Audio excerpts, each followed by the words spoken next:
Selamat pagi Bapak dan Ibu, para devosan kerahiman ilahi. Bacaan hari ini dari buku harian Santa Faustina, nomor 163 sampai dengan 165. 1937, latihan umum. Oh Tritunggal yang Maha Kudus, seperti seringnya aku bernapas, seperti seringnya jantungku berdenyut, dan seperti seringnya darahku mengalir ke seluruh tubuhku, demikianlah seringnya aku ingin memuliakan kerahiman-Mu. Aku ingin diriku sepenuhnya diubah menjadi kerahiman-Mu dan menjadi pantulan-Mu yang hidup. Oh Tuhan, semoga lewat hati dan jiwaku, sifat-Mu yang paling utama, yakni kerahiman-Mu yang tak terselami, sampai kepada sesamaku.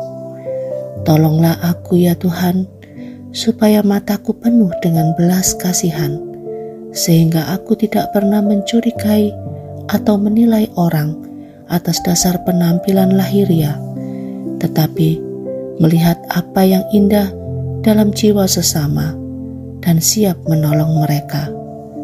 Tolonglah aku ya Tuhan, supaya telingaku penuh dengan belas kasihan, sehingga aku dapat memberi perhatian kepada kebutuhan sesamaku dan tidak bersikap acuh tak acuh terhadap penderitaan dan keluh kesah mereka.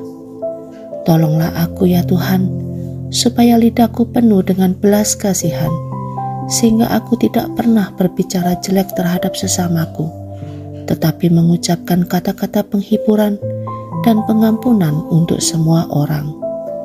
Tolonglah aku ya Tuhan, supaya tanganku penuh dengan belas kasihan dan penuh dengan perbuatan baik, sehingga aku berbuat baik kepada sesamaku dan menanggung sendiri tugas-tugas yang sulit serta berat. Tolonglah aku ya Tuhan, supaya kakiku penuh dengan belas kasihan, sehingga aku dapat bergegas menolong sesamaku dengan mengalahkan kelelahan dan keletihanku sendiri. Istirahatku yang sesungguhnya adalah melayani sesamaku. Tolonglah aku ya Tuhan, supaya hatiku penuh dengan belas kasihan, sehingga aku sendiri dapat merasakan semua penderitaan sesamaku. Aku memberikan hatiku kepada semua orang. Aku akan bersikap tulus juga kepada mereka yang aku tahu akan menyalahgunakan kebaikanku.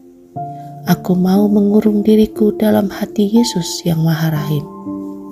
Aku akan menanggung penderitaanku sendiri dengan berdiam diri. Semoga kerahiman-Mu, oh Tuhan, bersemayam di dalam hatiku. Engkau sendiri memerintahkan supaya aku mau melatih diri dalam 3 tingkat kerahiman. Yang pertama, karya belas kasihan, yakni melakukan apa saja yang mengungkapkan belas kasihan. Yang kedua, tutur belas kasihan. Kalau tidak dapat melakukan satu karya belas kasihan, aku akan melakukannya dengan kata-kataku. Dan yang ketiga, doa belas kasihan. Kalau aku tidak dapat menunjukkan belas kasihan lewat perbuatan dan ucapan, aku selalu dapat mengungkapkan belas kasihan itu dengan doa. Sebab doaku dapat mencapai tempat-tempat yang secara fisik dapat dicapai. Oh Yesus, ubahlah diriku menjadi diri-Mu sendiri, sebab tidak ada yang mustahil bagi-Mu. Warsawa 1933. Probasi sebelum kaul kekal. Ketika aku tahu bahwa aku harus pergi untuk menjalani masa probasi, hatiku berdetak dengan sukacita karena membayangkan rahmat yang sedemikian besar, yakni kaul-kaul kekal. Aku pergi ke hadapan Sakramen Maha Kudus, dan ketika aku tenggelam dalam doa syukur, aku mendengar suara ini dalam jiwaku. Anakku, engkau adalah kesukaanku, engkau adalah penghibur hatiku. Aku memberikan kepadamu rahmat sebanyak yang dapat engkau rengkuh. Kalau engkau ingin membuatku bahagia, Sering berbicaralah kepada dunia mengenai kerahimanku yang besar dan tak terselami. Beberapa pekan sebelum aku diberitahu mengenai probasi itu, aku masuk ke kapel sejenak dan Yesus berkata kepadaku, pada saat ini juga para superior sedang memutuskan para suster yang akan mengikrarkan kaul kekal. Tidak semua akan mendapat rahmat ini, tetapi ini karena kesalahan mereka sendiri. Orang yang tidak mau mempergunakan rahmat-rahmat yang kecil tidak akan diberi rahmat yang besar. Tetapi kepadamu, anakku, rahmat itu diberikan.